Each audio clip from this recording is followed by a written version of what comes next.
گفتگو ہی بتا دیتی ہے کہ تربیت ہوئی ہے یا فقط پالا گیا ہے۔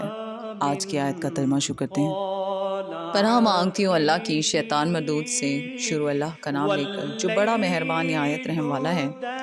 اور اے بندے، جس چیز کا تجھے علم نہیں اس کے پیچھے نہ پڑ، کہ کان اور آنکھ اور دل ان سب جوارے سے ضرور باز پرس ہوگی۔ اور زمین پر اکڑ کر اور تن کر مت چل، کہ تو زمین کو پھاڑ تو نہیں ڈالے گا اور نہ لمبا ہو کر پہاڑوں کی چوٹی تک پہنچ جائے گا۔ ان سب باتوں کی برائی تیرے پروردگار کے نزدیک بہت ناپسند ہے۔ اے پیغمبر، یہ ان ہدایتوں میں سے ہے جو اللہ نے دانائی کی باتیں تمہاری طرف وحی کی ہیں، اور اللہ کے ساتھ کوئی اور معبود نہ بنانا، کہ ایسا کرنے سے ملامت زدہ اور درگاہ خدا سے راندہ بنا کر جہنم میں ڈال دیے جاؤ گے۔ مشرکو، کیا تمہارے پروردگار نے تم کو تو لڑکے دیے اور خود فرشتوں کو بیٹیاں بنایا؟